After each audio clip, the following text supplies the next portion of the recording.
રાષ્ટ્રીય માર્ગ સલામતી માસ 2025 અભિયાન અંતર્ગત આગામી ઉત્તરાયણ પર્વને લઈને પતંગના કાતિલ દોરીથી બચવા સુરત શહેર ટ્રાફિક પોલીસ દ્વારા વાહન ચાલકોને સેફટી બેલ્ટ વિતરણ કરાયા હતા। ઉત્તરાયણને હવે માંડ ગણતરીના જ દિવસો બાકી રહ્યા છે, ત્યારે અત્યારથી જ ધાબાઓ પતંગોથી સજ્જ થવા માંડ્યા છે। ત્યારે ચાઇનીઝ અને એવા જોખમી દોરાઓથી બચવા લોકો દર વર્ષની જેમ ચિંતિત છે। ઓવરબ્રિજ આળસ અને વાહનો પર સળિયા જેવી દેશી પદ્ધતિઓ અપનાવાય છે। ત્યારે અઠવા લાઇન્સ ઉપર સુરત શહેર પોલીસ અને સામાજિક સંસ્થા દ્વારા ગળામાં પહેરવાના બેલ્ટનું વિતરણ થયું હતું।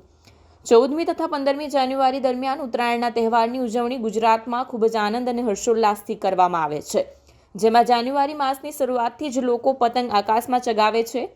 ત્યારે ઉત્તરાયણ પર્વ દરમિયાન પતંગની દોરીથી લોકોના ગળા કપાવવાના તેમજ અકસ્માતના બનાવો પણ બનતા હોય છે।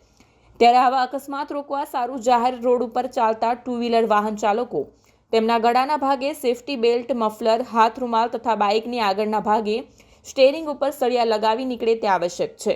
પોલીસના ઉચ્ચ અધિકારીઓની ઓફિસમાંથી છૂટેલા આદેશનું કોઈપણ જાતની વિવેક બુદ્ધિના ઉપયોગ કર્યા વગર નીચેના કર્મચારીઓ કેવી રીતે પાલન કરે છે તેનું ઉત્કૃષ્ટ ઉદાહરણ અઠવા લાઇન્સ વિસ્તારમાં જોવા મળ્યું હતું। સાયકલની સ્પીડ એટલી ઓછી હોય છે કે દોરી અને ગળાનું ઘર્ષણ થાય તેમ નહીં હોવા છતાં એક કર્મચારી સાયકલ સવારને નેક ગાર્ડ બાંધી રહી હતી।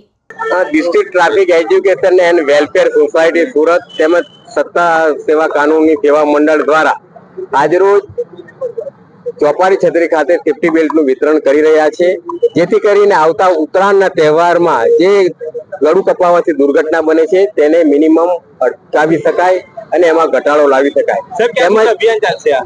આ અભિયાન ઉત્તરાયણના તહેવાર સુધી તેમજ ઉત્તરાયણ પત્યા પછી પણ 2 દિવસ સુધી સદંતર સુરતના અલગ અલગ પોઈન્ટ જે મેજર પોઈન્ટ કહેવાય છે, કારગિલ ચોક, વાય જંકશન એવા અલગ અલગ પોઈન્ટો પર આ કાર્યક્રમ ચાલુ રહેશે અને મેક્સિમમ લોકોને આવરી શકાય એ પ્રમાણે સેફટી બેલ્ટનું વિતરણ કરવામાં આવશે।